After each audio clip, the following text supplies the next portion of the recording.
The piggyback wrap is also known as a double tool wrap. It's designed for long hair, and I usually like to say if hair is 6 inches or longer, it's time to piggyback wrap. But you can also use your comb as a guide. If the hair is longer than the comb, for sure you need to piggyback wrap. To do a piggyback wrap, we use a smaller rod from the mid shaft to the scalp. So I usually like to just measure with my rod, and that tells me where I'm going to start. Bring that hair around, and we just roll to the scalp as we wrap the hair up. You'll notice I didn't use an end paper, and if hair is healthy and doesn't have a lot of layers, I find you don't have to use an end paper, but on this strand, your second strand, you definitely do need to use an end paper. And I like to use a vertical bookend wrap, and when you go to wrap this one, we usually use a smaller rod near the scalp, and a larger rod piggybacks that rod.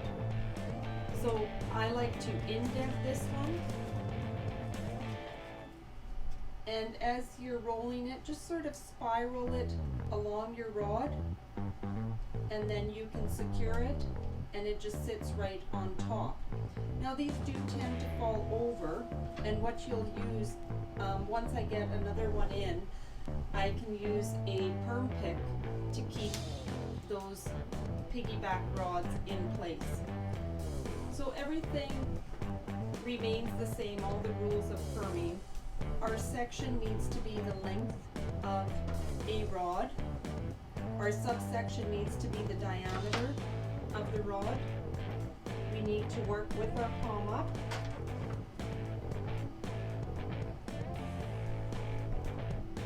Determine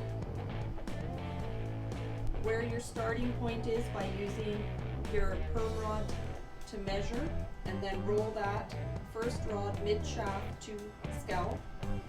The end that's remaining,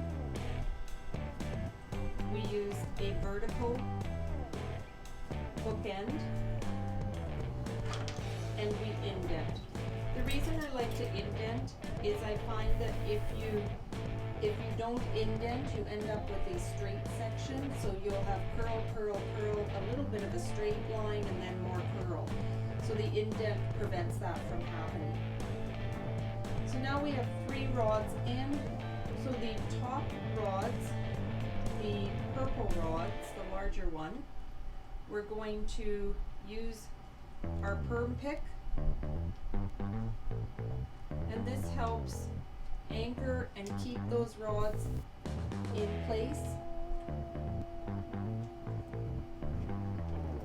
It allows them to piggyback onto the smaller rod. So the bigger rod piggybacks the smaller rod.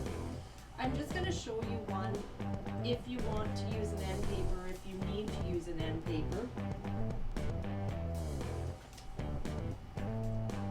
You can use the bookend wrap, you can use the double flat wrap, whichever one you like, but just put the end paper on mid shaft. Remember, use your tool to determine where you're going to start to wrap. And when you're doing your wrapping, make sure this strand doesn't twist on you. We don't want it to go like in a small rope, because the perm solution will not be able to saturate, so you don't want it to twist. Always, it will twist automatically in your hand. You need to make sure you untwist it so that it is flat again. So there's one with the end paper, and then we would just put our larger rod on top. So again, it depends upon the length of the hair and the desired curl pattern that the client likes, which size of rod you're going to use.